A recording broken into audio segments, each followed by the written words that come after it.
Thank you Lord, bless you Jesus. प्रभु यीशु मसीह के नाम से आप सभी का जो इस वक्त देख रहे हैं बहुत बहुत स्वागत। फिर से लगातार मैं समझता हूं कि सैटरडे टोटल 6 दिन तक आपका फिर से स्वागत है। अद्भुत अद्भुत शिक्षा जिसका नाम है उत्पत्ति की पुस्तक का अध्ययन। दोस्तों यकीन जानता हूं कि काफी या बहुत ज्यादा आप लोग जो हैं वचन से उत्साहित हो रहे हैं। परमेश्वर की शिक्षा जो आपको मिल रही है आप लोग उससे ब्लेस हो रहे हैं, मुझे इस बात का एहसास है जी। और मैं साथ ही साथ आपको यह भी यकीन दिलाता चलूं कि इसी तरीके से खरी शिक्षा के साथ हम आपके बीच में लगातार आते रहेंगे जब तक हम इस पृथ्वी पर जिंदा हैं। चलिए दोस्तों जल्दी से कुछ चीजें कर लेते हैं जो आपके बीच में मैं रखना चाहता हूं। मैं समझता हूं कि सब कुछ मेरी तरफ से सेट हो चुका है। क्या कहते हैं, विजुअल और ऑडिबल सब कुछ आपके सामने जो है अभी हम पूरी तरह से सेट हो चुके हैं। चलिए मैं जानता हूं कि मसीह मंथन बैठक का जो पेज है आप लोग उससे कनेक्ट हो चुके हैं और साथ ही साथ जो मेरा पेज है यानी कि डैनियल राज, हमने वहां से भी शेयर कर दिया है। और वहां से अगर आपने अभी तक मसीह मंथन जो पेज है अगर उसको लाइक नहीं किया है तो रिक्वेस्ट करता हूं जितनी जल्दी हो सके कर लीजिएगा। और जितने एडमिन्स हैं आप सभी, प्रेज द लॉर्ड, जय मसीह आप लोग लिख रहे हैं, आप सभी को मेरी तरफ से भी जय मसीह, प्रेज द लॉर्ड। और आप लोग ठीक हैं ऐसा यकीन रखता हूं। और जो काम आप सभी को दिया है उसके ऊपर आप लोग प्लीज एडमिन्स मसीह मंथन के ध्यान देंगे। चलिए दोस्तों हमेशा लगातार एक चीज कहता आ रहा हूं और वह है मसीह मंथन का जो ग्रुप है जिस पे चलता है वह है टेलीग्राम ऐप। उसको आपको डाउनलोड करना है और कैसे करना है इन सब की चीज की जानकारी आपको इन नंबरों पर दी जाएगी। तो इन नंबरों पे कॉल करना है और साथ ही साथ आपको कहना है कि आपको ग्रुप में ज्वाइन भी करें। तो ये शुरू के 3 नंबर और ये 2 नंबर टोटल हो गए 5 नंबर। इसकी स्क्रीनशॉट आप लोग ले लीजिएगा जी। और साथ ही साथ इसकी स्क्रीनशॉट मैं कुछ सेकंड रख दिया हूं, ठीक है ना। तो ऐसे आपको टोटल 5 नंबरों पे आपको कॉल करना है सुबह 10 से रात को 9 बजे ही तक। उसके बाद कॉल नहीं करना है, एक मैसेज ड्रॉप कर दें अगर ये कॉल नहीं उठाते हैं तो। चलिए साथ ही साथ जितने भी पास्टर्स हैं आप जहां कहीं से, जिस किसी भी कंट्री से, जिस किसी भी डिनोमिनेशन से, बशर्ते कल्ट ग्रुप से नहीं होना चाहिए। मेरा मतलब है ओनली जीसस, जवा विटनेस, माता यरूशलेम, सर्वशक्तिमान परमेश्वर, कोरिया का जो ग्रुप है, इल्युमिनाटीज और ऐसे ना जाने कितने ग्रुप्स हैं जो कल्ट में आते हैं, आउट ऑफ स्क्रिप्चर, बाइबल के बाहर, यीशु को नहीं मानते, उद्धारकर्ता नहीं मानते, ऐसे जितने भी ग्रुप्स हैं उनको छोड़ बाकी सभी का स्वागत है। आपका वेलकम करता हूं डैनियल राज एमएमबी वर्ल्ड ग्रुप में जोड़ने के लिए जी। और साथ ही साथ विशेष करके महिलाएं जो सेवकाई करना चाहती हैं जी। कुछ सेकंड रख रहा हूं और आज थोड़ा सा लेट हुआ हूं आपके बीच में 1-2 सेकंड, शायद माफ करना 1-2 मिनट शायद। और उसकी वजह यह है कि बहुत सारा काम होता है, स्लाइड्स बनाना होता है और जिसके चलते मैं अपनी जो चाय है या कॉफी जो है वो नहीं पी पाया। तब तक आप लोग इसको देखिएगा, थोड़ा सा पी लेते हैं जी। चलिए साथ ही साथ जिन भाई बहनों के पास कलीसिया नहीं है, मसीह मंथन बैठक उन सभी का ऑनलाइन चर्च में स्वागत करता है। और कितनी भाषाओं में है और कितनी भाषाएं ऐड हो गई हैं वो सब आपके बीच में अभी रखूंगा।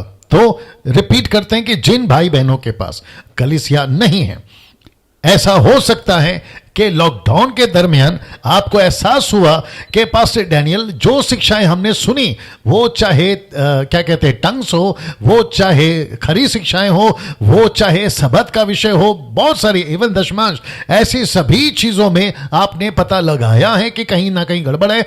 वो चर्चेस में जहां पहले जाते थे अब आपने उसको छोड़ दिया है। और मैं वापस कहता हूं आपको सही गमले में बैठना जरूरी है अगर आपको विशाल पेड़ बनना है। और उसी के चलते मैंने कहा था कि आप के पास में अगर कलीसिया नहीं है, मसीह मंथन आपका स्वागत करता है और वो सब चीज देगा जो एक कलीसिया में आपकी जरूरत है। वो चाहे बपतिस्मा का सर्टिफिकेट हो, वो चाहे डेडिकेशन का सर्टिफिकेट हो, वो चाहे शादी कराने की बात हो, वो चाहे मैयत कराने की बात हो, फ्यूनरल जिसको कहते हैं, ऐसी जितनी भी जरूरतें, मसीह मंथन वो सारी चीजें आपकी आवश्यकताओं को पूरा करेगा। तो बिना किसी संकोच, बिना किसी डर के आपका स्वागत है। प्रति रविवार आप जो है हमारे साथ में जुड़ सकते हैं और मसीह मंथन आपके साथ में खड़ा रहेगा। ये देखिए जो जानकारी, इसको देख लीजिएगा कुछ सेकंड के लिए। जी दोस्तों, जो जानकारी आपको चाहिए, जो ऑनलाइन चर्चेस चलती हैं, उसकी जानकारी आपके बीच में रखने जा रहा हूं। तो सबसे पहला है पंजाबी चर्च जो सुबह 8 से सुबह 9 तक, उसके बाद तेलुगु चर्च सुबह 9 से 10 तक, उसके बाद मराठी चर्च 11 से 12 तक, फिर उसके बाद बंगाली चर्च 12 से 1 बजे तक दोपहर के, और एक चर्च या एक गुजराती चर्च ऐड हो गया है, एक नई भाषा जिसको गुजराती हम कहते हैं, वो भी जो है अब से शुरू होगा संडे टू संडे। वह समय होगा दोपहर को 1 से दोपहर को 2 बजे तक। आप सभी जितने भी गुजराती हैं, आप जो गुजराती भाषा जानते हैं, और याद रखिए, चलो पहला बता देता हूं फिर बात करता हूं। फिर है Tamil church 3 PM to 4 PM, यानी कि दोपहर के 3 से 4 बजे तक। इंग्लिश चर्च 4 से 5 शाम के। उसके बाद कन्नाडा चर्च 6 से 7 बजे तक। और यह रहा नेपाली चर्च जो 7 से 8 कर दिया है। तो जितने भी नेपाली भाषा वाले हैं, आप सभी के लिए अच्छी खबर है, आपका जो चर्च है अभी वो चलेगा, वह चलेगा आपका 7 से 8 बजे तक।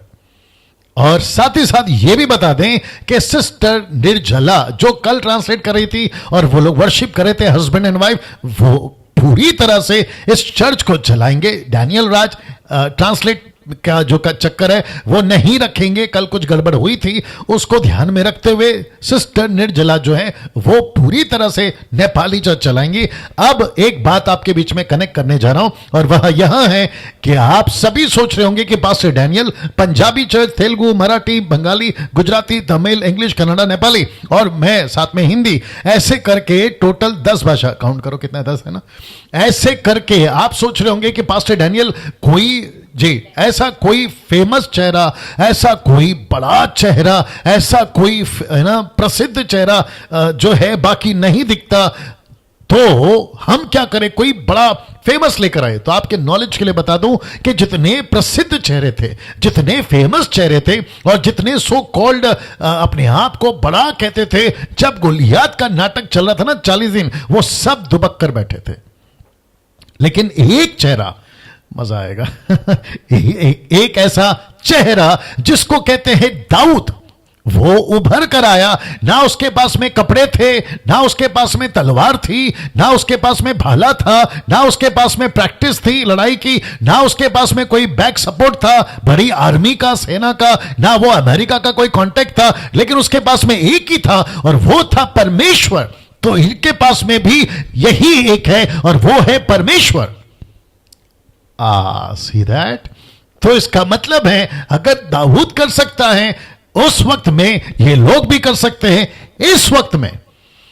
तो वापस कह देता हूं कि गोलियात चाहे कैसा भी हो, परमेश्वर एक ऐसे दाऊद को खड़ा कर देगा जहां उसका 40 दिन का नाटक बंद, जिसका मैंने कल अच्छा प्रचार भी किया। तो वापस कहता हूं कि यह नहीं देखना कि पंजाबी चर्च में, खास करके पंजाबी की बात करता हूं, थोड़ा सा पी लेते हैं कॉफी। जी, मुझे एक ऐसी कंप्लेंट आई थी, किसी ने कहा था, समीक्षा जी आप जानती हैं, आप अभी देख रही हैं मुझे और आप जानती हैं, ठीक है ना, आपकी सहमति जता देना समीक्षा।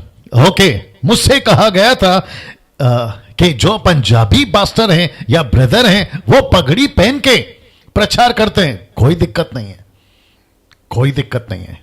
आप पगड़ी पहन के पास्टर हैं, आप पगड़ी पहन के एवांजलिस्ट हैं, आप पगड़ी पहनकर प्रॉफिट हैं, आप जो भी हैं, परमेश्वर ने आपको चुना है। एक ऐसी कौम, एक ऐसी जाति जिसको कहते हैं पंजाबी, पंजाब, वहां के लिए परमेश्वर ने आपको चुना है। और बाइबल का वचन कहता है, कहां लिखा है, मत्ती 28:19, क्या लिखा है, सब जातियों में जाओ, सब जातियों में। इंग्लिश में लिखा है टू ऑल नेशंस। और यही चीज परमेश्वर के वचन में प्रेरितों की किताब 1:8 में यीशु ने कहा कि जब पवित्र आत्मा आएगा तुम यरूशलेम, यहूदिया, समरिया, पृथ्वी के छोर तक, तो पृथ्वी के छोर में आता है पंजाब। अब प्रश्न उठता है पौलुस का स्टेटमेंट जहां लिखा है कि पुरुष को सर पे कपड़ा नहीं रखना है, वो कॉन्टेक्स्ट अलग है, वो कॉन्सेप्ट अलग है, अब वो चीजें अलग है, उसको हर चीज में मिक्स नहीं करना है। वापस कहता हूं, जब आप बाइबल पढ़ते हैं आपको कॉन्टेक्स्ट को पढ़ना है।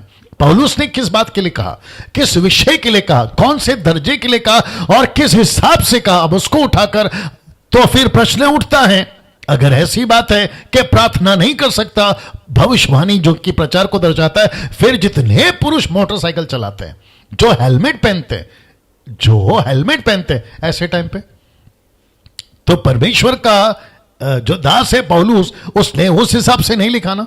आप रात को चादर ओढ़ के सोते हो और सोते सोते प्रार्थना करते हो कभी कभी, तो हटा लेंगे आप? नहीं ना। जो मराठी हैं, अन्ना हजारे, हाँ, वो टोपी पहनते हैं, मराठी लोग टोपी पहनते हैं व्हाइट वाला, तो उसका क्या करें, टोपी हटवा दें? Come on. और राजस्थानी पगड़ी पहनते हैं, तो क्या उनका पगड़ी हटा दें? बीच में मैं गया था राजस्थान और मुझे सम्मान के रूप में पगड़ी पहनाया, मैंने उसी में प्रचार किया, कम से कम 2 लाख लोगों ने देखा उसको। मैं समझता हूं कि 1 साल पुराना वीडियो है वो। ये सभी चीजें आपको समझना जरूरी। मैं वापस कहता हूं, किसी एक वचन को उठा के डॉक्ट्रिन नहीं बनती, ये बात को समझना होगा। इसलिए मैं कह रहा हूं ये सब अपने अपने क्षेत्र में दाऊद है, इन सब को नहीं देखना, इनके साथ जो परमेश्वर है ना उनको देखना। चलिए, मैं समझता हूं ज्यादा लंबा प्रचार हो जाएगा। मसीह मंथन बैठक world group online Hindi church, जो कि अब कल से हमने स्टार्ट कर दिया, इंग्लिश के अनुवाद में आपको जो है दिखाई देगा, और सिस्टर समीक्षा जी ने उसको बखूबी कल जो है ट्रांसलेट किया था, और मैं उसके लिए उसका धन्यवाद देता हूं, और साथ ही साथ परमेश्वर का भी धन्यवाद देते हैं। चलिए दोस्तों, वापस कहते हैं, मसीह मंथन वर्ल्ड ग्रुप का जो हिंदी चर्च है जिसको मैं चलाता हूं, वो आपको जो है हिंदी और इंग्लिश में दिखेगा। कुछ सेकंड रख रहा हूं जी।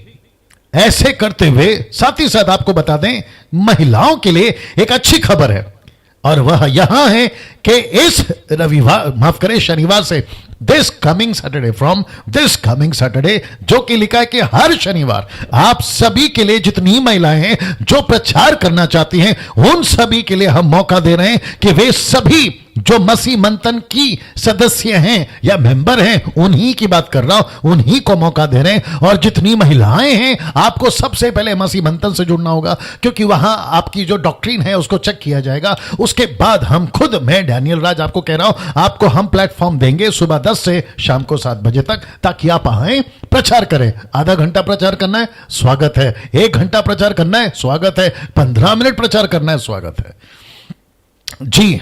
प्रचार के लिए मौका मिलेगा, और आपको उसके लिए इस बहन को संपर्क करना है जिसका नाम है नीता सोलोमन, जो कि उनका नंबर आपको यहां पे ठीक दिख रहा है।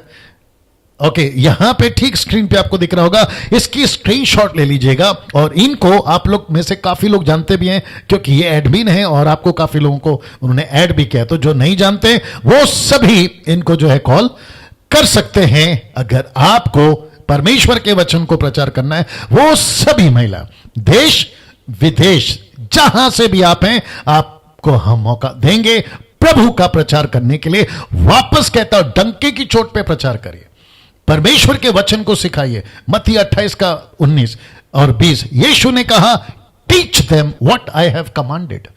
टीच देम, तो आपको भी कहा है टीच देम, ठीक है ना। पौलुस जिस बात को कह रहा है वो विषय अलग है, वो विषय अलग है। चलिए वापस आते हैं और इस बहन को संपर्क करिएगा। अब बहुत इंपॉर्टेंट चीज बोलने जा रहा हूं, वो यह है कि इस नंबर पर आप मुझे कॉल कर सकते हैं दोपहर 2 बजे से शाम 6 बजे तक। लेकिन एक नम्र विनती है, और वो विनती यह है कि प्रार्थना निवेदन ना दें जी। आपसे रिक्वेस्ट है, देखो कौन है, प्रार्थना निवेदन नहीं देना है। बात करो जी। प्रार्थना निवेदन नहीं देना है, नम्र विनंती है। मैं आपको बताता हूं क्यों। दरअसल बल्कि प्रार्थना विश्वासियों ने खुद करनी चाहिए। मैं आपको रिक्वेस्ट करता हूं कि आपने प्रार्थना खुद करनी चाहिए। आपको अगर कॉल करना है केवल बाइबल से संबंधित प्रश्न ही पूछना है, अपनी समस्या नहीं। ब्रैकेट में देख लीजिए, अपनी समस्या नहीं जी। वापस कहते हैं, एक नंबर विनंती, फ्लाइट मोड पे डाल दो। एक नंबर विनंती है आप सभी से कि आपको प्रार्थना निवेदन नहीं देना है। दरअसल मैं आपको बताता चलूं कि कुछ लोग कॉल करते हैं और कहते हैं कि पास्टर डैनियल प्रार्थना करो, शुगर है, ब्लड प्रेशर है, पैर दुख रहा है, कमर दुख रहा है, कर्जा है, नौकरी नहीं है, पत्नी का प्रॉब्लम, पति का प्रॉब्लम, बच्चे का प्रॉब्लम, पड़ोसी का प्रॉब्लम, ना जाने क्या क्या। अगर मैं वो सब करता रहूंगा तो जो मैं आप लोगों के लिए स्टडी तैयार करता हूं, मैं वो कब करूं? साथ ही साथ जो बाइबल से प्रश्न पूछते हैं, मैं उनको कब जवाब दूं? अब आप सोचिए, है ना? तो रिक्वेस्ट है प्रार्थना निवेदन नहीं देना है। ओके, इसको मैं बताते आ रहा हूं। साथ ही साथ YouTube चैनल को सब्सक्राइब कर लीजिएगा, आइकन बेल दबा लीजिएगा। जो लोग YouTube चैनल से मुझे देखते हैं और जो अभी देख रहे हैं, आप पहले सदस्य हैं, फर्स्ट टाइम, आपको मैं कहना चाहूंगा सर, आप लोग जो है चैनल को सब्सक्राइब करें और मेरे चैनल को रिकमेंड करें देखने के लिए, और कैजुअली नहीं, बिल्कुल, है ना, कन्विंस करने के हिसाब से। मकसद आप जानते हैं, जो कि मैं बताते आ रहा हूं। अब बात करते हैं ताइथ की, दशमांश की। अभी आप अपने पास ही रखें आपका जो दशमांश ताइथ या जो भी है ना, मैंने बहुत सारी वीडियो बनाई है कि दशमांश का कॉन्सेप्ट क्या है, और अगर देना है तो 10 ही क्यों, 11, 12, 15, 20 देना है, लेकिन कहां देना है वो भी बताया था। और उसी के चलते जितने मसीह मंथन के मेंबर्स हैं या फिर ऑनलाइन चर्च के सदस्य हैं, वो चाहे 10 भाषाओं में से जहां कहीं से भी है, पंजाबी, गुजराती, तमिल, तेलुगु और क्या कहते हैं, कन्नड़ा, बंगाली, इंग्लिश, हिंदी, नेपाली, आप जहां से भी हैं, आपका ताइथ, दशमांश, पैसा, ऑफरिंग आपको अपने पास ही रखें, नंबर 1। नंबर 2, या किसी गरीब को मदद करें या फिर किसी गरीब को मदद करें। ऐसे गरीब जिसको आप जानते हैं, आपके आसपास में रहते हैं, उनको आप मदद करें। तीसरा, या किसी सच्चे पास्टर को मदद करें, सेवक, सच्चे पास्टर को जो सच्ची सेविकाएं करता है। आप नहीं जानते, मुझे पूछिए, एडमिन्स को पूछिए, या हमारे जो पास्टर्स जो ग्रुप हैं उनमें से आप पूछ सकते हैं, कोई दिक्कत नहीं है, आप उनसे। और ये रहा आखिरी, या कोई जरूरतमंद मसीह परिवार, जो आपके आसपास में मसीह परिवार है, बेचारा तकलीफ में, लॉकडाउन चल रहा है, उसके मुसीबतें हैं, तो ऐसों को भी जो है आप लोग जो है मदद कर सकते हैं। अगर आप नहीं जानते, आप हमें कॉल करें, हम आपको बताएंगे ऐसों की भी मदद कैसे करना है। अब ये रहा एक और स्लाइड जो ऐड हुआ है आपके लिए फर्स्ट टाइम जी, इतने दिनों में लिखा है, जो मेरे अगेंस्ट, ओके, क्या है स्पेलिंग? जल्दी लाओ, जल्दी बताओ, एक सेकेंड। AGAINST, अभी ठीक है, लेकिन ओके, अगेंस्ट, ये ठीक है? अच्छा, उधर नहीं दिख रहा है, एक सेकेंड। ठीक है, ओके। अगेंस्ट में भी गड़बड़ है, जब अगेंस्ट करोगे तो गड़बड़ ही है ना सर। लिखा है कि जो मेरे अगेंस्ट में वीडियो, ब्रैकेट में वीडियोस बनाते हैं, उनको कोई भी रिप्लाई नहीं देगा। आओ, क्या हो गया, अभी तक नहीं आया? आया था ना यहाँ पे? ओके, पहले नहीं आया था क्या? ओके, अच्छा, यहाँ पे नहीं दिख रहा है, मेरे को लगा देखो यहाँ पे नहीं दिख रहा है। चलिए, दिखना शुरू हो गया। वापस आते हैं, जो मेरे अगेंस्ट में वीडियो बनाते हैं उनको कोई रिप्लाई नहीं देगा। उनके वीडियो से कौन अपना और कौन नहीं, इसका पता चल जाता है। आपको समझा देता हूं, फिर बात करते हैं, ठीक है ना? जितने भी मेरे अगेंस्ट में, मुझे नहीं पता क्यों मेरे से प्यार नहीं करते या पसंद नहीं करते, मेरे को नहीं मालूम कौन सी स्पिरिट उनके अंदर काम कर रही है, क्योंकि मैं तो केवल वचन बांट रहा हूं, परमेश्वर का वचन का प्रचार कर रहा हूं, और वो भी सही कॉन्टेक्स्ट में प्रचार कर रहा हूं। मुझे नहीं पता इन लोगों को तकलीफ क्या है मुझसे, ठीक है ना? एनीवे, कोई बात नहीं। ऐसे लोग यीशु के टाइम पे भी थे, मेरे टाइम पे भी हैं, और न जाने जब तक मसीह नहीं आता तब तक रहेंगे। तो ऐसे लोगों को मसीह मंथन में से किसी को भी जवाब नहीं देना है, उनको नहीं देना। उनको उनका जो बेस्ट जवाब है, उनके मुंह पे चुप्पी, मतलब आपको शांत रहना है, उनको जो करना है करते रहने दीजिए ना। जब आपके पास ये वीडियो पहुंचती है या किसी और के पास ये वीडियो पहुंचती है, जो कि एक बहन ने आज मुझे कहा कि अगर ऐसा होगा तो फिर कैसे चलेगा, जो आपको देखना चाहते हैं, तो मैं उनको जवाब दिया जो आपको देना चाहता हूं कि ऐसों की वीडियो जब उनके पास पहुंचती है तो वो परखते हैं। जब वो परखते हैं कि ये जो अगेंस्ट में बोल रहा है इसका कॉन्सेप्ट क्या है, डैनियल राज का कॉन्सेप्ट क्या है। और जब वो परख जाते हैं तो ताउम्र मतलब हमेशा के लिए वो ऐसे अगेंस्ट बनाने वालों की वीडियो के पास देखेंगे तक नहीं, तो ऐसों का पता चल जाएगा। इसलिए लिखा है कि उनके वीडियो से कौन अपना और कौन अपना नहीं है उसका पता चल जाएगा। उसका मतलब यह है। तो वापस कहता हूं, इग्नोर देम, छोड़ दो उनके हाल पे। क्या कहूं, हाथी चले बाजार, आगे पता है आपको जी। आपको पता 1100 लोग जुड़ गए हैं। अब अपने मुद्दे पर आते हैं। मैं माफी चाहता हूं कि इंट्रोडक्शन आज थोड़ा सा लंबा हुआ है, बट जरूरी था, कोई दिक्कत नहीं, कोई दिक्कत नहीं। आते हैं उस मुद्दे पर जिसके ऊपर आज मुझे बात करनी है आपको लेकर। संडे, माफ करें, सैटरडे हम कहां थे और हम कहां रुक गए थे। हाँ, आगे एक सेकंड दीजिए, एक सेकंड दीजिए। और आज एक फेसबुक पे पोस्ट डाले थे हमने, और वो पोस्ट जो है आप सबने देखा था, यहूदी राष्ट्र ही क्यों, यीशु के पैदा होने के लिए। ये वापस रखता हूं, उसकी वजह यह है, आप जानते हैं कि प्रार्थना निवेदन आपको नहीं देना है।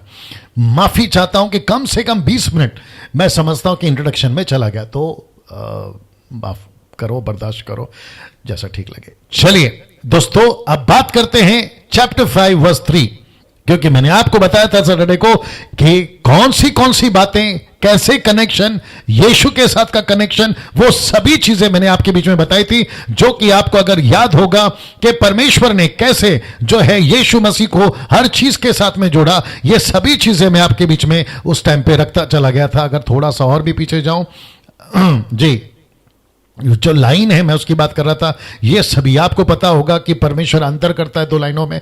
ये सारी चीजें अगर आपने नहीं देखी है तो सैटरडे की जाकर आप लोग जो है यूट्यूब फेसबुक पर से देख सकते हैं।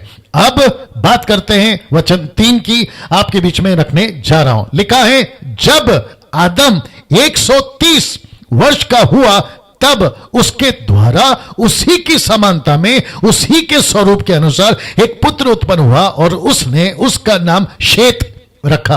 आप सभी जानते हैं शेत के बारे में मैं बता चुका हूं। नाउ अब बात करते हैं यहां पर 130 साल की। लिखा है, मूसा ने कहा कि जब आदम 130 वर्ष का हुआ तब शेत हुआ। तो इसका मतलब है कि मुझे अब आपको यहां से आगे ले जाना है। अब बात करते हैं आदम के 130 साल जब वो हो चुका, अब इसका क्या है और इसकी क्या बातें आपके बीच में रखने जा रहा हूं। नाउ 130 साल के पहले या पीछे बहुत कुछ घट चुका है। मैं रिपीट करता हूं, बहुत कुछ घट चुका है। क्या क्या घट चुका है आपके बीच में रख रहा हूं। जैसे कि फल खाना, अदन की वाटिका में दोनों का निकाला जाना, अदन की वाटिका से कैन का कत्ल करना अपने भाई को, और फिर 2 लाइनों का अलग करना। आप सभी इस बात को जानते हैं। और इसको देखे, एक वंश या लाइन को ही लेकर चलना, यानी कि आदम की लाइन। यह आपको मैं बताते आया था, और मैंने सैटरडे को भी इसी बात को बताया था कि परमेश्वर ने एक लाइन जिसको कहते हैं गॉडली लाइन, उसको अलग किया था। तो वापस आपके बीच में यह रख रहा हूं कि यहां आदम का 130 साल का जो उम्र है वो हो चुका है, उसकी जिक्र यहां से मूसा जो है वो करते हैं। तो इसका मतलब है कि 130 साल के पहले क्या क्या घट चुका है शेत के पैदा होने से पहले। जैसे कि फल खाना, अदन की वाटिका से निकाला जाना, कैन का कत्ल करना, और 2 लाइनों का अलग होना, और उसमें से एक ही लाइन को लेकर चलना, और वो लाइन थी शेत, यानी कि आदम शेत, आदम शेत। क्योंकि हाबिल का कनेक्शन कट चुका है, हाबिल जो है वो मर चुका है, और कैन की लाइन टोटली दुष्टता की लाइन या फिर अनगॉडली लाइन जिसको कहते हैं, वहां पर चली गई। परमेश्वर ने एक ही को कनेक्ट करा और उसका नाम है आदम शेत। वचन क्या कहता है, आइए देखते हैं। लूका की किताब उसका 3रा अध्याय वचन 48, लूक चैप्टर 3 वर्स 38। अगर मैं हिंदी में जो स्क्रिप्चर बोलता हूं इंग्लिश में याद दिलाना जी। चलिए दोस्तों, लूक चैप्टर 3 वर्स 38 लिखा है, वह ब्रैकेट में यीशु, लिखा है वह एनोश का, लिखा है वह शेत का, लिखा है वह आदम का, लिखा है वह परमेश्वर का था। परमेश्वर ने यीशु मसीह के लिए एक ऐसी योजना बनाई थी जिसको परमेश्वर ने कहा कि यह स्त्री का बीज है, यानी कि हो गया ओके। मैं जानता हूं कि ना कनेक्शन बहुत तकलीफ दे रहा है आजकल, आप लोग थोड़ा सा बेयर करें, ठीक है ना। अभी कितने लोग देख रहे हैं उसमें? 573 6 हो गया ना अभी। ओके चलिए वापस आप लोग कनेक्ट हो जाएं जो चले गए थे किसी कारणवश, क्योंकि मेरे घर का जो क्या कहते हैं वाईफाई राउटर उसमें थोड़ी तकलीफ आ रही है। मुझे नहीं पता ऐसा क्यों हो रहा है, लेकिन है ना, आत्मिक लड़ाई है, प्रार्थना में रहेंगे जी। अभी वापस कनेक्ट हो गए सब? कितने लोग जुड़ गए?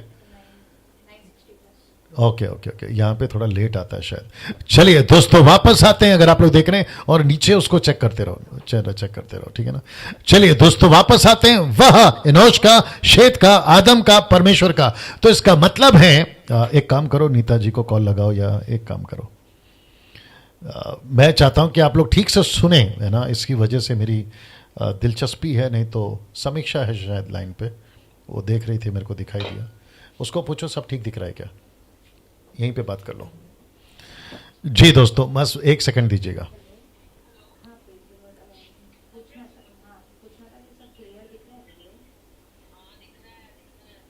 ओके नाउ गुड, मुझे कंफर्मेशन मिल गया है कि सब कुछ ठीक से दिख रहा है, क्योंकि पंजाब से सिस्टर समीक्षा जो है अभी हमने उनको कॉल लगाया था और वो जो है कंफर्मेशन दे रही हैं कि सब कुछ दिख रहा है। चलिए वापस आते हैं दोस्तों, मैं माफी चाहता हूं, क्या करो, थोड़ा बर्दाश्त कर लिया करो, टेक्नोलॉजी की दुनिया में है। तो फिर से कहता हूं कि परमेश्वर ने ऐसा लिखा कि क्यों परमेश्वर ने इसी लाइन को चुना, तो इसका मतलब है कि यीशु को पैदा कराने के लिए, यीशु को पृथ्वी पे लाने के लिए परमेश्वर ने आदम को ही क्यों चुना, यह कॉन्सेप्ट है। और इसी पर आज आपके बीच में मैंने एक पोस्ट डाला था कि यहूदी राष्ट्र ही क्यों, यहूदी राष्ट्र। आपका वाईफाई चेक करो अपना, उसको देख के यूट्यूब से चेक कर लेना। चलिए दोस्तों वापस आते हैं कि यहूदी राष्ट्र ही क्यों। इससे लिखा है कि परमेश्वर को एक राष्ट्र चाहिए था, और वह है यहूदी, ब्रैकेट में इजराइल का राष्ट्र, यहूदी। परमेश्वर को एक ऐसी कौम चाहिए थी जिसको कहते हैं जूइश, यहूदी, और जिसको लेकर परमेश्वर चला। कम से कम 4000 साल का आंकड़ा भी रखें तो भी गलत नहीं है, क्योंकि आदम से ही सेलेक्ट कर लिया था, आदम के कौम को ही, लाइन को ही सेलेक्ट कर लिया था, इसलिए मैं बार बार आदम को कनेक्ट कर रहा हूं, ठीक है ना। तो वापस आते हैं कि परमेश्वर को एक राष्ट्र चाहिए था, एक नेशन चाहिए था, एक ऐसा नेशन जिसकी लाइनें पवित्रता की हो, जिसकी लाइनें धार्मिकता की हो, जिसकी लाइनें राजाओं की हो, जिसकी लाइनों में लेवी हो, याजक हो, नबी हो, प्रॉफिट्स हो। और उसी के चलते परमेश्वर ने जिसको चुना था। अब इसको वाईफाई कर दीजिए, आप अपना डोंगल से कनेक्ट कर लीजिए। हम शिफ्ट कर रहे हैं। अच्छा, शिफ्ट करने में कट होता है क्या? हाँ, अगर कट होता है, हम शिफ्ट कर रहे हैं, अभी वाईफाई आ चुका है इसलिए हम शिफ्ट कर रहे हैं। कनेक्ट हो गया, कनेक्ट हो गया। चलिए दोस्तों वापस से आप कनेक्ट हो गए, क्योंकि आपको क्लैरिटी अच्छी चाहिए, उसके चलते हम ऐसा कर रहे हैं। वापस आते अपने टॉपिक से नहीं जाएंगे, ठीक है ना। परमेश्वर को एक राष्ट्र चाहिए था, यहूदी राष्ट्र, जो कि ब्रैकेट में लिखा है इजराइल राष्ट्र। ऐसा क्यों? क्योंकि परमेश्वर जिस यीशु को, जिस मसीहा को पैदा करा रहा था मानव जाति के छुटकारे के लिए, तो परमेश्वर को एक राष्ट्र चाहिए था, और वो है यहूदी राष्ट्र। बैठ जाइए, वो है यहूदी राष्ट्र, और जिसके चलते परमेश्वर ने ये योजना बनाई। अब आप पूछोगे, बड़े ध्यान से सुनना, अब आप पूछोगे कि पास्टर डैनियल ऐसा क्यों? अगर हिंदुस्तान को बचाना है तो हिंदुस्तान के तरीके से बचाए, अगर अमेरिका को बचाना है तो अमेरिका के तरीके से बचाए, अगर यूरोप को बचाना है तो यूरोप के तरीका से बचाए, अफ्रीका को बचाना है तो उसके तरीका से बचाए, जिसका जिसका जो नेशन है उसके उसके हिसाब से परमेश्वर बचाए। ऐसा क्यों किया कि सिर्फ एक कौम को चुना, और वो है यहूदी, इजराइल को, और उसके द्वारा सारे मानव जाति को बचाना? तो ये उसकी मर्जी ये उसकी मर्जी, ये उसकी मर्जी, ये उसने प्लान किया है, मैं इस तरीके से काम करूंगा। और आप और हम होते कौन है ये पूछने वाले कि परमेश्वर ऐसा क्यों नहीं किया? वही तो मैं बता रहा था पहले दिन से कि हमारी औकात नहीं है उस सृष्टिकर्ता से प्रश्न पूछने की कि आपने ऐसा क्यों किया। आपकी मेरी औकात नहीं है। वाह आपके बीच में ये बात को रखना जरूरी था। तो परमेश्वर ने एक ऐसे राष्ट्र को चुना जिसको कहते हैं यहूदी राष्ट्र। यहूदी राष्ट्र। आप है मेरे साथ में? मेरे दिमाग में कुछ एग्जांपल्स आ रहे हैं, बाद में देखते हैं क्या करना है, ठीक है ना। यीशु मसीह को एक ऐसे राष्ट्र में, ठीक है सब, यीशु मसीह को एक ऐसे राष्ट्र में ले चलना था या लेकर जाना था, और वो राष्ट्र था यहूदी। जी दोस्तों, यहूदी, मैं चेक कर रहा हूं यहां पे, यहूदी। और जिसके चलते परमेश्वर ने वही किया कि एक ऐसे राष्ट्र को चुना जिसको कहते हैं यहूदी। पास से डैनियल स्क्रिप्चर लीजिए, मत्ती 2:1, मैथ्यू चैप्टर 2 वर्स 1, लिखा है, हेरोदेस राजा के दिनों में जब यहूदिया के बैतलहम में यीशु का जन्म हुआ। कहां हुआ? चाइना में नहीं, अफ्रीका में नहीं, अमेरिका तो तब था ही नहीं, बात अलग है, नहीं, भारत में नहीं, कहां लिखा है? यहूदिया, बैतलहम। बैतलहम कहां आता है? इजराइल। इजराइल कहां आता है? Middle east. जी, तो इसका मतलब है कि यीशु मसीह को एक ऐसा राष्ट्र चाहिए था, एक ऐसी कौम चाहिए थी जहां यीशु को पैदा करवाना था, ताकि मानव जाति को, और यह प्रॉब्लम किसका है? परमेश्वर का। यह चुनाव किसका है? परमेश्वर का। यह निर्णय किसका है? परमेश्वर का। मैं आपको और एक चीज कनेक्ट करूं या नहीं करूं, चलिए करता हूं। वो है कि जब तक, मुझे लगता है मैंने किया भी था, फ्राइडे सैटरडे किया भी था, वो समस्या, हाँ याद आ गया, वो समस्या आदम की नहीं थी, अब वो समस्या परमेश्वर की हो गई। याद आ गया मुझे भी, वो समस्या परमेश्वर की हो गई। तो परमेश्वर कहता है कि अब ये समस्या मेरी है, पृथ्वी मेरी है, मैं बचाऊंगा, प्लैनेट मेरी है, मैं बचाऊंगा। तरीका किसका? मेरा। मर्जी किसकी? मेरी। निर्णय कौन लेगा? मैं। रोमियो की किताब 9वां अध्याय में आपको पता है मूसा क्या कहता है? जो कुम्हार है ना, पॉटरर्स, जो बर्तन बनाता है मट्टी का, उस पर हक, उसका हक मट्टी पर उसी का है। वो बर्तन आदर का या निरादर का, अच्छा या बुरा बनाए, उसकी मर्जी। उसको कौन पूछेगा? बर्तन पूछ सकती है मेरे को ऐसा टेढ़ा क्यों बनाया, बर्तन पूछ सकती है मुझे ऐसा वाकड़ा क्यों बनाया, वाकड़ा मराठी शब्द है शायद, ऐसा क्यों बनाया, नहीं पूछ सकती। बर्तन का काम है चुपचाप रहे, परमेश्वर का काम है उसको बनाए, और वही किया। और वापस कहता हूं कि यहूदी को चुना। मैं आपको और एक चीज कनेक्ट करता हूं। 1200 लोग देख रहे हैं, आप सभी का स्वागत है। यूट्यूब में जितने लोग हैं आपका सभी का स्वागत है। और साथ ही साथ लगे हाथ ये भी बताता चलूं कि मुझे इतने कॉल्स आ रहे हैं, कुछ तो मैं नहीं उठा पा रहा हूं, लेकिन इतनी प्रशंसा आप लोग कर रहे हैं इस टीचिंग की, आप, मैं बता नहीं सकता। और इसका सारा श्रेय सिर्फ प्रभु को, ठीक है ना। ना दोस्तों, वापस आता हूं, एक चीज और कनेक्ट करता हूं। कुछ लोग कहते हैं कि हम यहूदी वाले यीशु का प्रचार क्यों सुने, हम यीशु जो यहूदी वाला है या इजराइल का जो परमेश्वर, हम उसकी क्यों सुने। कुछ लोगों ने बीच में यूट्यूब पे वीडियो बनाया था कि यीशु मसीह जो है वो यहां का है, क्या कहते हैं उसको, यूरोप का है, यूरोप वहां का है, रोम, यूरोप, आपको याद हो गया होगा, डैनियल के टाइम पे बताया था, ये वहां का है, तो हम उसकी क्यों सुने।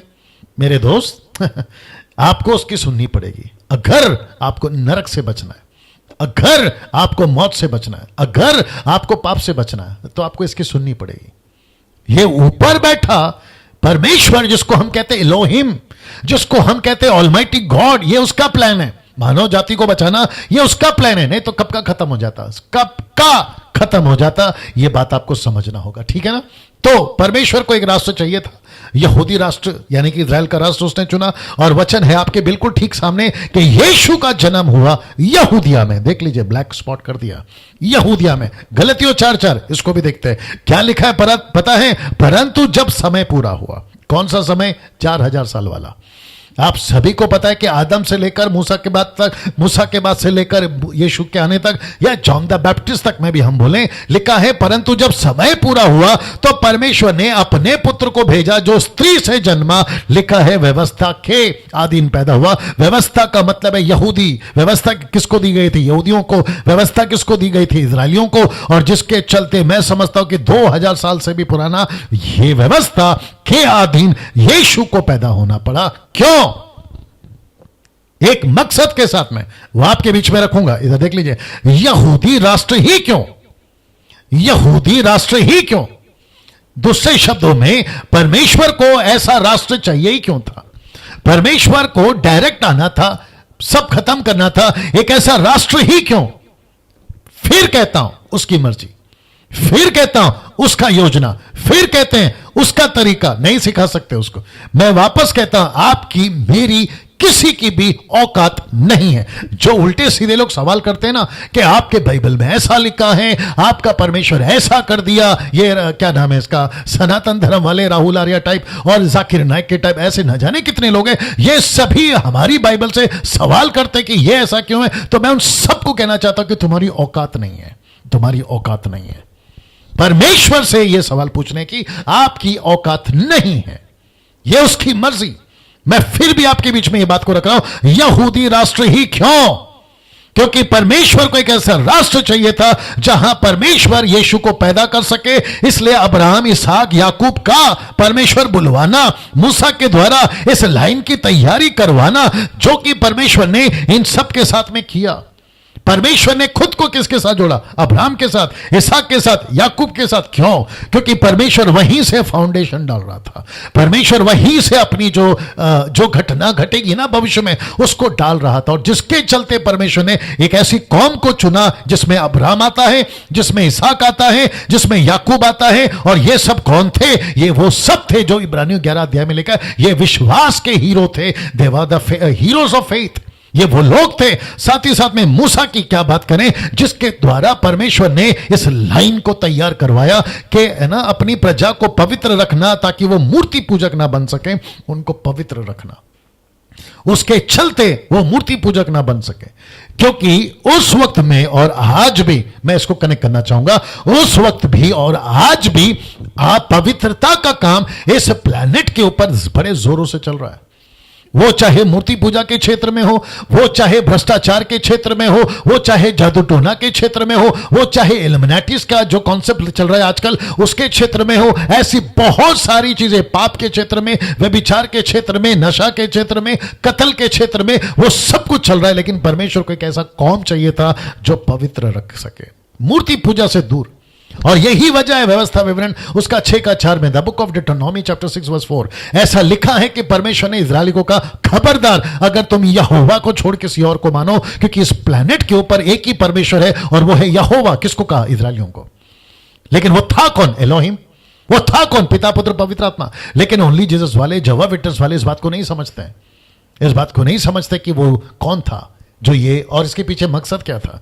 माता यरूशलेम वाले का तो बेड़ा गर्क करवा दिया उन लोगों ने। वापस आते हैं, अपनी प्रजा को पवित्र रखना ताकि वो मूर्ति पूजक ना बन जाए, ऐसा एक कौम चाहिए था। अपने नियम देकर उनको चलाना, जैसा कि 10 आज्ञा। 10 आज्ञा में आप जानते हैं क्या क्या है, लेकिन उसके 2 हिस्से हैं। एक हिस्सा है परमेश्वर के लिए और दूसरा हिस्सा है इजरायलियों के लिए। एक हिस्से में वो सब आता है कि परमेश्वर को छोड़ किसी की आराधना नहीं करना, सबत की विधि को मानना, मूर्ति पूजा नहीं करना, ये सारी खतना या सारी चीजें। लेकिन चोरी नहीं करना, हत्या नहीं करना, कत्ल नहीं करना, व्यभिचार नहीं करना, ये सारी चीजें आती है बाकी 5 में। ऐसे 2 टुकड़े या 2 हिस्से हैं 10 आज्ञाओं के, जो कि यीशु मसीह ने न्यू टेस्टमेंट में 10 के जगह पे 8 हटा दिया, 2 कर दिया और वापस ये 2 लेकर आया। एक है परमेश्वर का, दूसरा इजरायलियों का। परमेश्वर को प्यार कर, मनुष्य को प्यार कर, ये कॉन्सेप्ट आ गया। जी दोस्तों, आपको यह समझना बहुत जरूरी है। यह सब क्यों? क्योंकि परमेश्वर ऐसे कौम को तैयार कर रहा था जो पवित्र हो, क्योंकि वहां पैदा होने वाला यीशु था। अब इसको देखिए, 40 साल इजरायलियों को जंगल में संभाल कर कनान ले जाना, संभाल कर कनान ले जाना, लगातार 40 साल। परमेश्वर ने 6 लाख लोगों को जंगल में अच्छी ट्रेनिंग दी, उनको सब कुछ सिखाया, संभाल कर कनान ले जाना। पहली पीढ़ी तो फेल हो गई, सेकंड पीढ़ी गई, वो बात अलग है।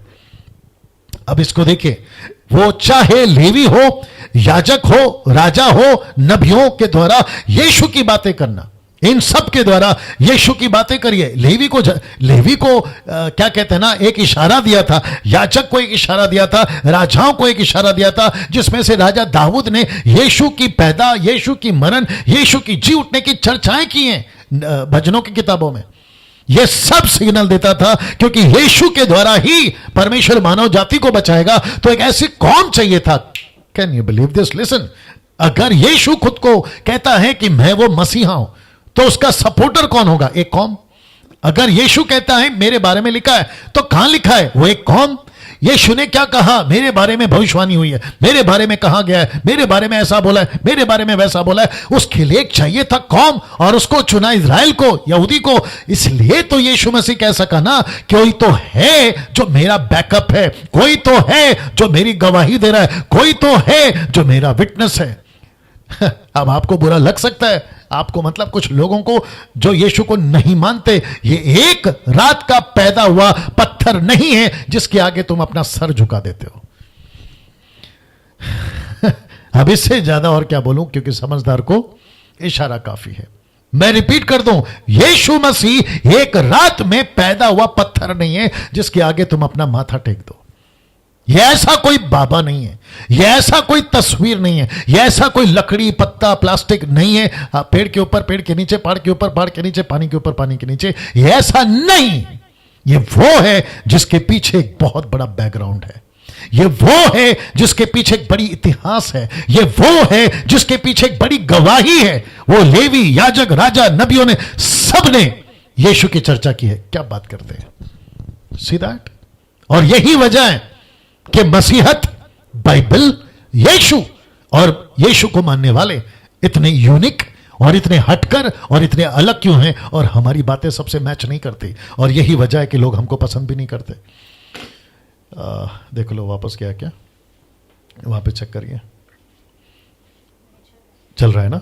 या दोस्तों कैसा लग रहा है? एक सेकंड दीजिए। दोस्तों कैसा लग रहा है? क्या कभी इस एंगल से हमने यीशु को समझा था? परमेश्वर का धन्यवाद करता हूं कि उसने मुझको, आपको मसीह मंथन के माध्यम से एक ऐसी स्टडी जो आज हम सीख रहे हैं, जी आप तक पहुंचा पा रहा हूं जैसे तैसे, लेकिन आप तक पहुंचा पा रहा हूं। मकसद एक ही है, यीशु मसीह में मजबूत हो जाए, सही शिक्षा के साथ, खरी शिक्षा के साथ मजबूत हो जाए, है ना। यह मकसद है ना।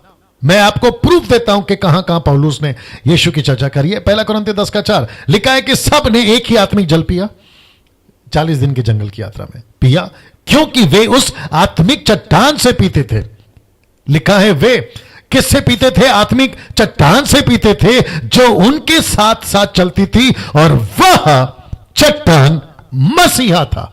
क्या बात है! वो चट्टान कौन था? वो चट्टान यीशु था। दोस्तों मैं वापस बता दूं, कहां? यहां। ये 40 साल के उस जंगल यात्रा में कनान पहुंचने से पहले उनको जो चट्टान से पानी मिलता था ना, वो चट्टान कौन था? लिखा है वो चट्टान मसीह था। वो चट्टान कौन था? नबियों ने यीशु की प्रोफेसी करी है, क्योंकि हमारे लिए एक बालक उत्पन्न हुआ, हमें एक पुत्र दिया गया, प्रभुता उसके कांधे पर होगी, उसका नाम अद्भुत युक्ति करने वाला, पराक्रमी, परमेश्वर, अनंत काल का पिता, शांति का राजकुमार रखा जाएगा। हमें एक पुत्र दिया जाएगा। यह पुत्र कौन है? यह पुत्र यीशु है। यह पुत्र यीशु है। वाह, क्या बात है दोस्तों। आप में से, एक्सक्यूज मी, आप में से हर कोई अपने कमेंट्स बॉक्स में आप हमें अपनी प्रतिक्रिया दिखा सकते हैं। जी, जो लोग टाइप कर रहे हैं आपका बहुत बहुत धन्यवाद। जी दोस्तों, वापस कहता हूं, अजीजों, परमेश्वर के लोगों, वापस कहता हूं, परमेश्वर ने इन सब के द्वारा यीशु की छवि, यीशु का आने का इशारा, यीशु के बारे में इन सब के द्वारा अपनी झलक दी है। लेवी, याजक, राजा, नबियों, इन सब के द्वारा यीशु की बातें करी, और उसमें से ये एक, और उसमें से ये एक, और अब ये रहा तीसरा। प्रेरितों के काम 2:23 लिखा है, उसी को, यानी ब्रैकेट में यीशु, उसी को जब वह परमेश्वर की ठहराई हुई मनसा, मनसा का मतलब आप समझ गए होंगे, परमेश्वर की सोच, परमेश्वर का मनसा, काउंसिल जिसको कह सकते हैं आप, और होनहार के ज्ञान के अनुसार जो परमेश्वर ने प्लानिंग करा था उसके अनुसार पकड़वाया गया, तो तुमने अधर्मियों के हाथ से उसे क्रूस पर चढ़वाकर मार डाला। तो बात हो रही है यीशु की।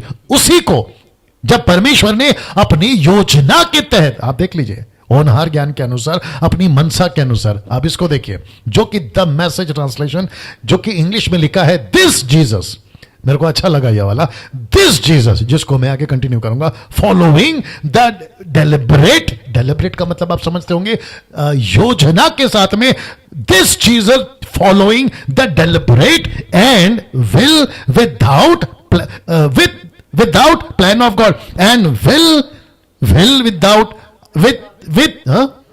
वेल थॉट, माफ करें, and well thought out plan of God, मतलब परमेश्वर की योजना के साथ, and well thought out plan of God. क्या बात है, मतलब परमेश्वर ने इसको बनाया और लिखा है कि was betrayed by man who took the law into their own hands and was handed over to you and you, लिखा है, pinned him to a cross and killed him। क्या बात है, ये ट्रांसलेशन कहता है कि परमेश्वर की योजना के साथ में, well thought, well thought, well thought out plan of God, well thought, right, wow. See, इसका मतलब क्या है, आइए, इसका मतलब क्या है, यहां सब ठीक है, इसका मतलब क्या है, परमेश्वर ने यहूदियों को यीशु उद्धार करता दिया, यहूदियों को उद्धार करता दिया। यह बड़ा गजब है। मैं वापस आता हूं कि परमेश्वर ने योजना बनाई, परमेश्वर ने प्लानिंग करी। परमेश्वर क्या कहता है पता है, परमेश्वर, ये देख लीजिए लाइन में लिखा है, परमेश्वर ने यहूदियों को यीशु दिया, ब्रैकेट में मैंने उद्धार करता डाला है, यीशु दिया मतलब उद्धार करता दिया। किसको? यहूदियों को। अब प्रश्न उठता है, यहूदियों को क्यों?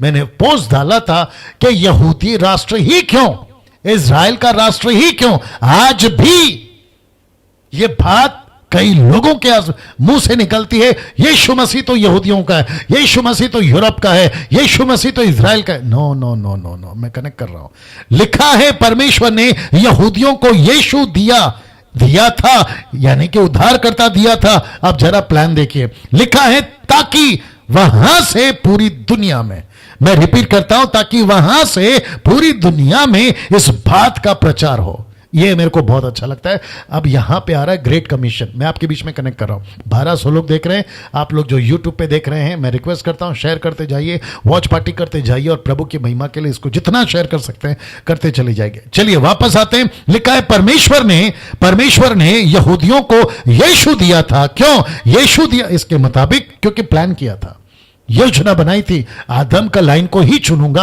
आदम के बाद में शेत को, शेत के बाद में एनोश को, ऐसे करते हुए जो लाइन निकली है ना दाऊद तक, वो लाइन को ही रखूंगा। उसका कारण यह है क्योंकि यहूदियों को यीशु दिया था, यहूदियों को यीशु दिया था, यहूदियों को यीशु दिया था। ना इसको देखिए, ताकि वहां से पूरी दुनिया में इस बात का प्रचार हो। अब ये बहुत इंटरेस्टिंग है, मैं आपके बीच में रखने जा रहा हूं। प्रेरितों की किताब उसका पहला अध्याय वचन 8 लिखा है, एक्ट चैप्टर 1 वर्स 8 लिखा है, परंतु जब पवित्र आत्मा तुम पर आएगा तब तुम सामर्थ्य पाओगे। यरूशलेम सारे यहूदिया, ये देखो, यरूशलेम सारे यहूदिया, समरिया, पृथ्वी के छोर तक मेरे गवाह बनोगे। तो यीशु किसको दिया? मैं आ रहा हूं वापस। यीशु किसको दिया? यहूदियों को। यीशु किसको दिया? इज़राइल को। कौन सी यहूदी, कौन सा इज़राइल? ऐसा जिसके पीछे एक बड़ी योजना बनाई थी, जो मैं आपको दिखा चुका हूं।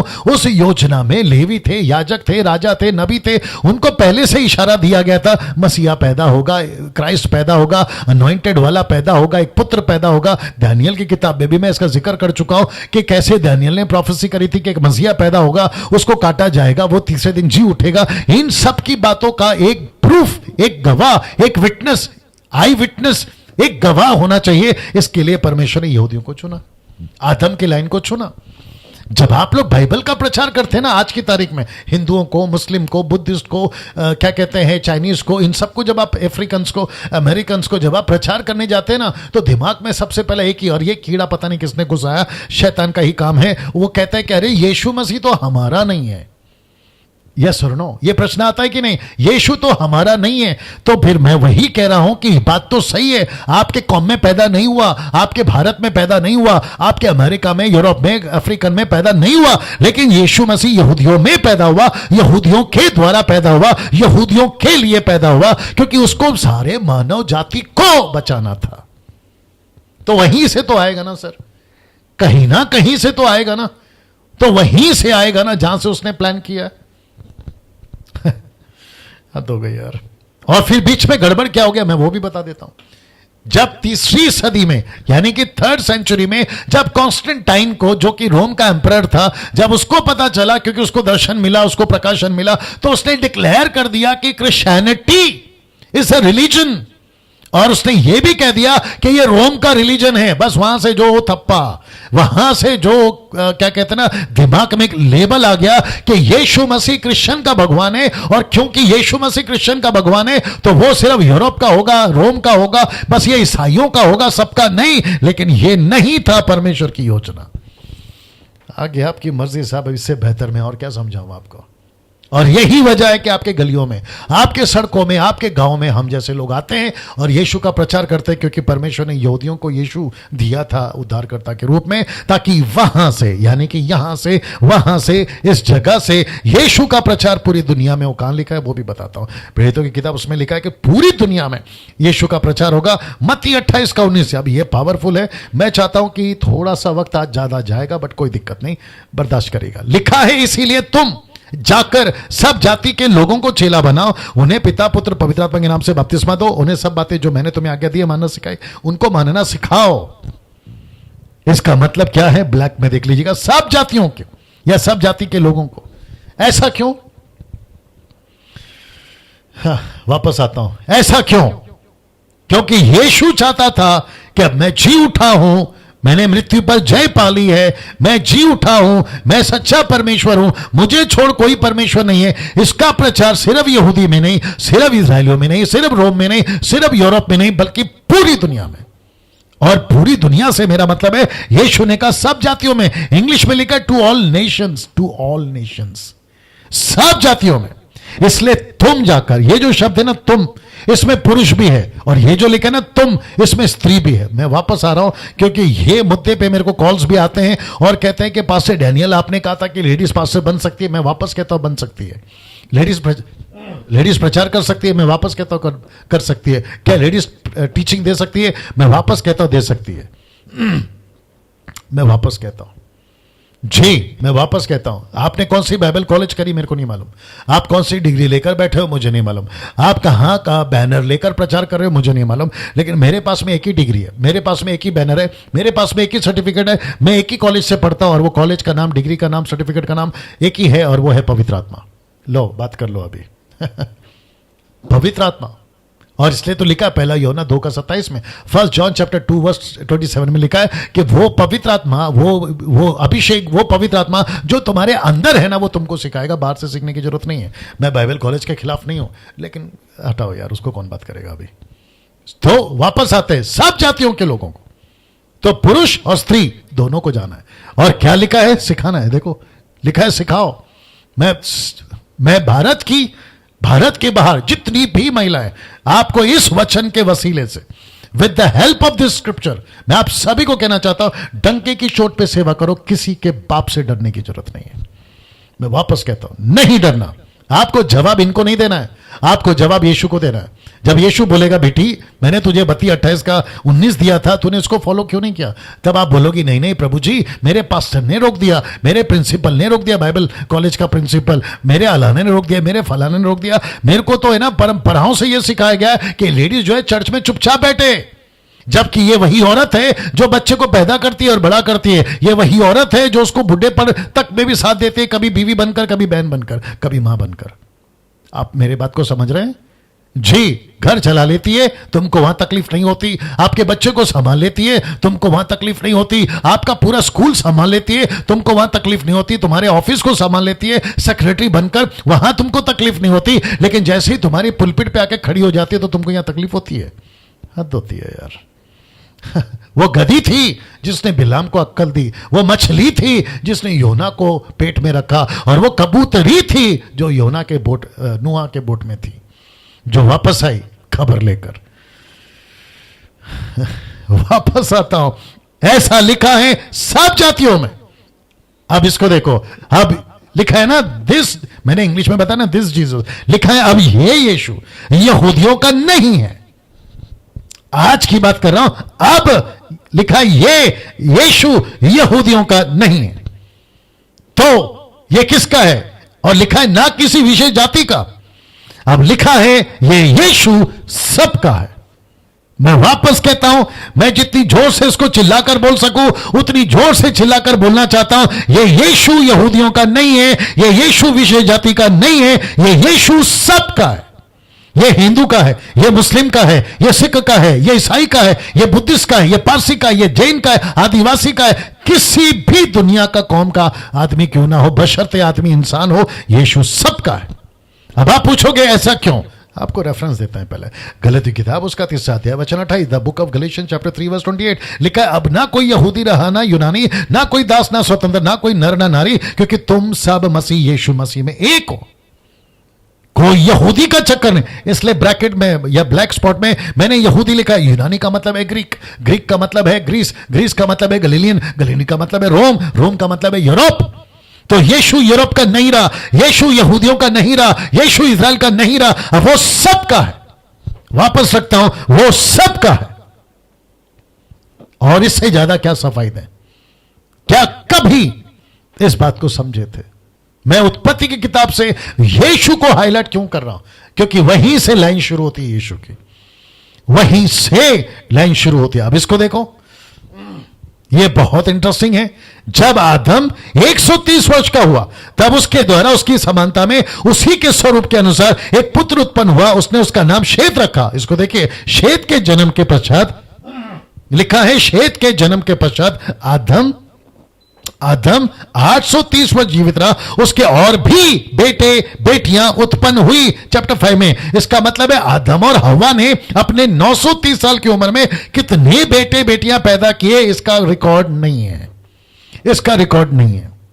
उसकी कितनी बेटियां पैदा हुई, उनके नाम क्या थे, उसके और कितने बेटे हुए, उसके नाम क्या थे, इसका रिकॉर्ड नहीं है। लेकिन सिर्फ इतना पता है कि बेटे बेटियां पैदा हुई, और इसको पैदा किया आदम और हव्वा ने। 9 बजने आ रहे हैं। मेरे को आज थोड़ा टाइम दीजिएगा प्लीज दोस्तों। कैसा लग रहा है? आप लोग अपनी प्रतिक्रिया देते रहें। जी दोस्तों, मैं एक और चीज कनेक्ट करना चाहता हूं यहां पे। जो मुझे पसंद करते हैं वो लोग तो देखते ही देखते हैं, जो मुझे पसंद नहीं करते, अगर कैसे तैसे ये वीडियो उन तक पहुंच रही है ना, मैं आपसे रिक्वेस्ट करता हूं। आपने किसी का सुना है कि डैनियल राज को मत सुनो? जैसे यीशु के टाइम पे लोग कहते थे यीशु को मत सुनो, लेकिन जैसे तैसे जो सुन लेता था ना, उसकी जिंदगी बदल जाती थी। मेरी बातें मैं क्यों कर रहा हूं? आप मुझे सुनने के लिए क्यों मैं विवश कर रहा हूं? ऐसी बातें परमेश्वर रख रहा है जो आपकी जिंदगी बदल सकता है, और इसमें मेरा हाथ नहीं है, ये परमेश्वर का काम है। ये बात को मैं कह देता हूं, आप इसे रिक्वेस्ट करता हूं, एक बार तो सुन लो यार, ये डैनियल राज बोल क्या रहा है। जी, वो बात अलग है कि उसके बावजूद आज पूरे भारत में बड़ी तादाद में अगर कोई किसी को सुन रहा है आज की तारीख में लाइव ऑनलाइन, मुझे ये परमेश्वर का अनुग्रह है। लेकिन मुझे नहीं पता कि कुछ लोग ऐसे हैं जो कहते हैं कि डैनियल राज की वीडियो मत सुनो। मुझे नहीं पता क्या तकलीफ और क्या कारण है, उनको क्या परेशानी, लेकिन मैं फिर भी कहता हूं एक बार सुनो। जब तक सुनोगे नहीं, नतीजे पे कैसे आओगे? बात को समझोगे नहीं, नतीजे पे कैसे आओगे? और ऐसी बातें रख रहा हूं, मैं तेल नहीं बेच रहा, पानी नहीं बेच रहा, रुमाल नहीं बेच रहा, मैं आपसे पैसे नहीं मांग रहा हूं। सबसे बड़ी बात तो ये है। अब तो यार, तुम उसका सपोर्ट करते हो जो तुमसे पैसे मांगते हैं, तुम उसको तारीफ करते हो, उसको वाह वाह करते हो जो तुमसे तेल पानी रुमाल 200 रुपये में बेचते हैं। मेरे को लॉजिक नहीं समझ में आ रहा है।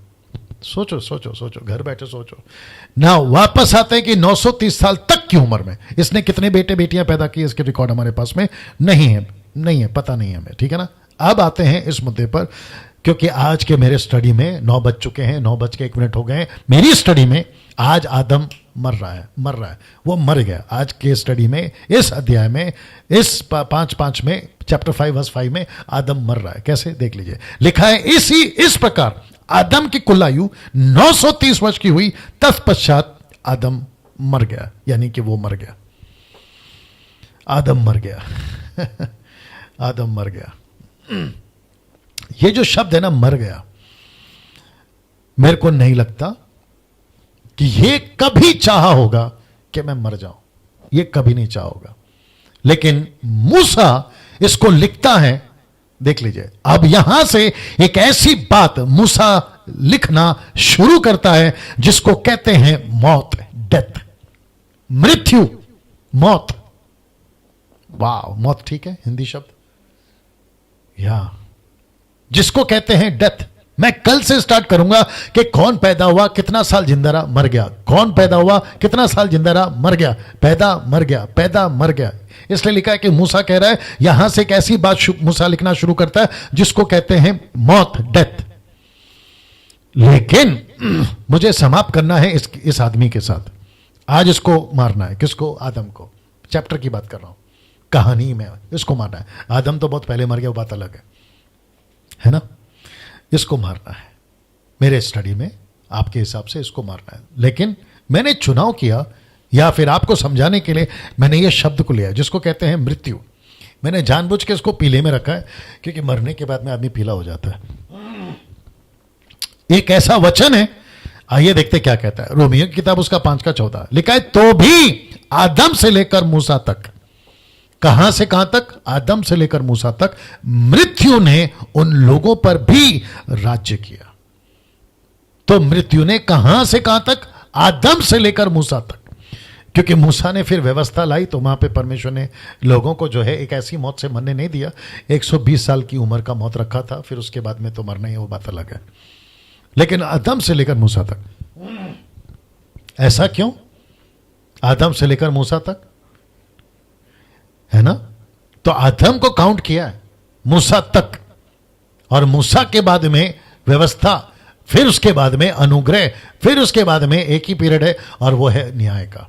लेकिन बात करते हैं आदम की, तो मृत्यु की। मृत्यु ने उन लोगों पर भी राज्य किया। परमेश्वर ने मृत्यु या मौत या डेथ मनुष्य के लिए नहीं रखा था, नहीं रखा था। मैं रिपीट कर दूं, परमेश्वर ने मृत्यु मनुष्य के लिए नहीं रखा था। परमेश्वर ने मनुष्य को अपनी संगति के लिए बनाया था, मृत्यु के लिए नहीं। बहुत पावरफुल स्टेटमेंट दे रहा हूं मैं। वापस कह दूं कि परमेश्वर ने मनुष्य को मृत्यु के लिए नहीं बनाया था, लेकिन एक ऐसा काम जो परमेश्वर ने खुद कहा था कि जिस दिन तू फल खाएगा आदम तू मर जाएगा, उसको मरने में 930 साल लग गए। जो नेचुरल डेथ जिसको कहते हैं ना, स्वाभाविक मृत्यु, नेचुरल डेथ, शरीर से मर जाना या शरीर का मर जाना, उसको 930 साल लगे। 930 साल का आंकड़ा मैं परमेश्वर से जरूर पूछना चाहूंगा, यह 930 का क्या आंकड़ा है? मेरे दिमाग में अभी तक नहीं आया। 930 ही क्यों मेरे दिमाग में नहीं आया? इसका प्रकाशन शायद हो सकता है 5 साल, 2 साल, 1 साल बाद आ जाए। लेकिन अभी फिलहाल के लिए मैं आपको यह बताता चलूं कि 930 साल का आंकड़ा, या 930 साल तक इसको जिंदा रखा, उसके बाद यह मरा है। 950 क्यों नहीं? 1000 क्यों नहीं? 900 क्यों नहीं? यह 30 का क्या चक्कर है? मैं पूछना चाहता हूं परमेश्वर को, और अगर पवित्र आत्मा प्रकाशन देता है तो मैं आपके बीच में जरूर रखूंगा। लेकिन इसमें भी एक कनेक्शन है दोस्तों, कनेक्शन है। 930 साल तक इस आदमी को जिंदा रखता है और उसके बाद में इसकी मृत्यु हो जाती है। जब ये मर रहा था तो ये पूरा कितना बुढ़ा हुआ, क्या ये अंधा हो गया था, आंखों की रोशनी चली गई थी, जैसे कि बाकी सेवकों के बारे में रिकॉर्ड है कि वो धुंधला हो गया था, आंखें धुंधली हो गई थी, जैसे आइजक के बारे में लिखा है कि उसकी आंखें धुंधली हो गई थी, XYZ। लेकिन आदम के बारे में नहीं पता वो कैसे मरा, सांप काटने से मरा, या किसी भैंस ने उसको उड़ा दिया, या कोई पेड़ का डाली उसके ऊपर गिर के मर गया, XYZ नहीं मालूम। लेकिन ऐसा लिखा है कि 930 साल के बाद में आदम मर गया। लेकिन लिखा है इसको मारा किसने? मौत ने। ये डेथ के बारे में क्या है, आइए बात करते हैं। इब्रानी किताब उसका 9:27, सब उपदेशक 12:7, हिब्रू चैप्टर 9:27, एक्लेस्टिक चैप्टर 12:7। क्या लिखा है देखिए, लिखा है पहला हिब्रू 9:27 लिखा है, जैसे मनुष्य के लिए एक बार मरना उसके बाद न्याय का होना नियुक्त है। तो इसका मतलब है वो चाहे नेता पैदा हो या अभिनेता पैदा हो, टाटा, अंबानी, बिरला, लंदन का प्रिंस, या किसी भी तुर्रम खान का बच्चा हो, उसको एक बार तो मरना ही है अगर वो पैदा हुआ। वो बादशाह सिकंदर हो जो कि शायद 37 का एज में या 36 का एज में मर गया, 36 साल की उम्र में मर गया वो आदमी। तो जो भी पैदा होता है उसको मरना है। अभी कुछ लोग जो मुझे देख रहे हैं या फिर वीडियो उन तक पहुंच रहा है, और आज मुझे पता चला कि बहुत सारे लोग देखते हैं मुझे, जो विश्वासी नहीं है, चर्च नहीं जाते, यीशु को नहीं मानते, वो लोग भी देख रहे हैं। आए थे कुछ कॉल्स मेरे पास में, अप्रिशिएट करता हूं सर आप लोगों का। और मैं तो चाहता हूं कि मुझे डॉक्टर्स लोग सुने, मैं तो चाहता हूं कि मुझे साइंटिस्ट लोग सुने, मैं तो चाहता हूं कि मुझे एजुकेटेड लोग सुने, वकील लोग सुने, पुलिस सुने, आर्मी सुने, मिलिट्री सुने, एयरफोर्स सुने, मुझे वो सारे जो है ना बड़े बड़े नॉलेज वाले वो सब सुने, मेरी बातों को जांचे, मुझे जांचे, मैं क्या कह रहा हूं उसको जांचे, परमेश्वर के वचन को देखे और फिर एक नतीजे पर आए कि ये लड़का आदमी बोल सही रहा है, ये बोल क्या रहा है, ये बोल सही रहा है। मैं चाहता हूं कि आप लोग मुझे सुने। फिर उसके बाद में कहता है इक्लेसियास्टिस 12:7 में लिखा है कि जब मिट्टी जय किते मिट्टी में मिल जाएगी और आत्मा परमेश्वर के पास जिसने उसे दिया लौट जाएगी। आदमी मरता है शरीर में, आत्मा में नहीं, आत्मा में अमर है। मैं रिपीट कर दूं, आत्मा में अमर है, या तो नरक में या तो स्वर्ग में, उसको कनेक्ट करूंगा लास्ट में, ठीक है ना। तो आदमी मरता है, जो भी पैदा होता है उसको मरना है। तो फिर घमंड कहां रहा, घमंड कहां रहा बताइए ना। घमंड कहां रहा। आपको पैसे का घमंड है, किसी को खूबसूरती का घमंड है, किसी को अपने एजुकेशन का घमंड है, किसी को अपने प्रॉपर्टी का घमंड है, किसी को अपने बाप का घमंड है, किसी को अपने गांव का घमंड है, किसी को अपने जाति का घमंड है कि मैं उच्च जाति का हूं। अरे बाप रे, कोई कहता है मैं ऐसा हूं, कोई मैं वैसा हूं। लेकिन आपको पता है तुमको या तो चील कौवे खाएंगे, या तो तुमको लकड़ी से जला दिया जाएगा, या तो तुमको मट्टी में गाड़ दिया जाएगा। तीसरा चौथा रास्ता के बाद कुछ भी नहीं है साहब। तो फिर तुम हो क्या चीज? या तो तुम तलवार से मरोगे, या तो इतनी सी गोली से मरोगे, या तो खुद मार लोगे सुसाइड करके। तुम क्या चीज हो यार? इंसान है क्या चीज? कुछ लोग कहते हैं मेरा मसल अच्छा है। एक साथ 6 मसल वाले एक ही गाड़ी के अंदर जा रहे थे, पंजाब की बात है या हरियाणा की बात है, एक साथ मर गए, एक साथ मर गए। बताइए, पूरी जिंदगी कसरत करी, कितने कंपटीशन जीते नहीं पता, कितने मेडल जीते नहीं पता, एक झटके में खत्म। कोई कहता है मैं पायलट हूं, प्लेन चला सकता हूं, 8-18 घंटा फ्लाइट प्लेन चला सकता हूं, मैं ऐसा पायलट हूं, पता चला ऊपर हवाई में खत्म हो गए। कोई कहता है मैं रॉकेट चला सकता हूं, खत्म हो गए। कोई कहता है मैं ट्रेन चला सकता हूं, खत्म हो गए। तुम क्या चीज हो? सोचिए। मैं जानता हूं टाइम हो रहा है, लेकिन बर्दाश्त करिए। तुम क्या चीज हो? तुम क्या चीज हो? तुम इंसान हो और एक दिन मरोगे। अब इसको देखो, पर मेरे पास आपके लिए एक अच्छी खबर है। वाह, वो अच्छी खबर क्या है डैनियल भाई?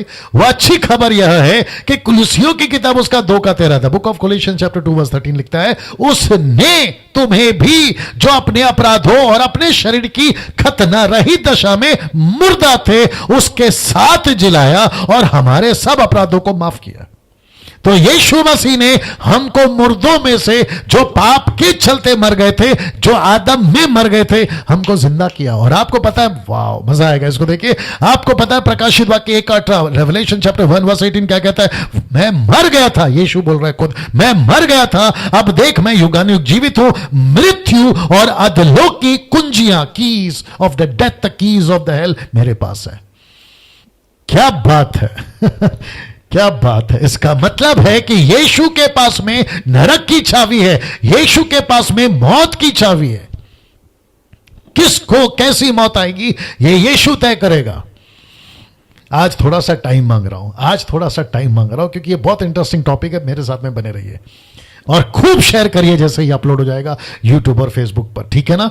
वापस आते हैं। यीशु ने कहा मैं मर गया था, मैं जी गया हूं और हमेशा जिंदा हूं। अभी मुझे कोई माइक के लाल नहीं मार सकता। मेरे को मारना तो छोड़ो, जो मर गए हैं मैं उनको जिंदा कर सकता हूं। क्या बात है। और जिसको लेकर जाती है ना मौत, जहां उसकी चाबी, नरक की चाबी तक मेरे पास है। Can you believe this? इसका मतलब है यीशु कहता है मैं जीवन हूं, यीशु कहता है मैं रास्ता हूं, यीशु कहता है मैं छुटकारा हूं, यीशु कहता है मौत की चाबी मेरे पास है। अब आप सोचिए, अगर यीशु मसीह ही इतना पावरफुल है तो यह मौत क्या चीज है। मैं वापस कहता हूं, अपनी पीठ थपथपाइए कि आपको सच्चा परमेश्वर मिल गया। नहीं तो लगे रहते कभी सूरज के पीछे, कभी चांद के पीछे, कभी प्लास्टिक के पीछे, लकड़ी के पीछे, पत्थर के पीछे, कभी पहाड़ के ऊपर, पहाड़ के नीचे, पेड़ के ऊपर, पेड़ के नीचे, पानी के ऊपर, पानी के नीचे। हद हो गई यार। आपको सच्चा परमेश्वर मिल गया, क्या बात है। कुछ लोगों ने कहा कि डैनियल भाई आपको प्राउड है। यस, मुझे प्राउड है। किसके ऊपर आपको प्राउड है? मुझे यीशु के ऊपर प्राउड है, घमंड है।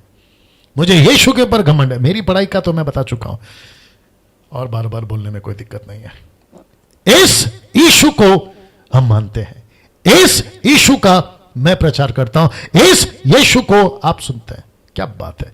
प्रकाशित वाक्य 21:4 जो कि बहुत इंपॉर्टेंट है, कहता है कि और वह उनकी आंखों से सब आंसू पोंछ डालेगा, उसके बाद मृत्यु ना रहेगी। यह देख लीजिए, लिखा है कि इसके बाद मृत्यु ना रहेगी, ना शोक, ना विलाप, ना पीड़ा रहेगी, पहली बातें जाती रहेंगी। इसका मतलब है कि अनंत काल का जीवन में मृत्यु नहीं होगा।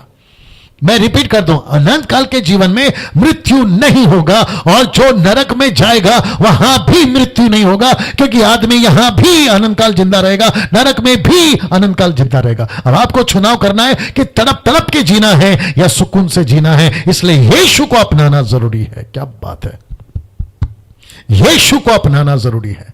दूसरा तिमोथी 1:10 क्या लिखता है, देखिए, पर अब हमारे उद्धारकर्ता मसीह यीशु के प्रकट होने के द्वारा प्रकाश हुआ, जिसने मृत्यु का नाश किया, जिसने मृत्यु का नाश किया, जिसने मृत्यु का नाश किया और जीवन और अमरता को उस सुसमाचार के द्वारा प्रकाशमान कर दिया। जिसके पास यीशु है उसके पास में अमरता है, जिसके पास में यीशु है उसके पास में जीवन है, जिसके पास में यीशु है, सुसमाचार है, उसके लिए मृत्यु नाश हो गई है। मृत्यु नाश हो गई। क्या पास से डैनियल, हम कभी नहीं मरेंगे? जरूर मरेंगे, लेकिन आपको पता है मरते ही हमारे को एक ऐसा जीवन मिलेगा जिसकी मैं चर्चा कर चुका हूं, और वो है अनंत काल का जीवन। अब इसको देखिए, बहुत पावरफुल है, उसके बाद मैं समाप्त करूंगा जी। लिखा है, पृथ्वी का पहला मनुष्य मरा। पृथ्वी का पहला मनुष्य मरा, यानी कि आदम। किसके कारण? पाप के कारण ठीक है, पाप के कारण पृथ्वी का पहला मनुष्य मरा, पाप के कारण। लिखा है, स्वर्ग का पहला मनुष्य भी मरा। मनुष्य कहां का? स्वर्ग का। स्वर्ग का समझ गए, यीशु की बात हो रही है। पृथ्वी का पहला आदम, पहला मनुष्य कौन? आदम।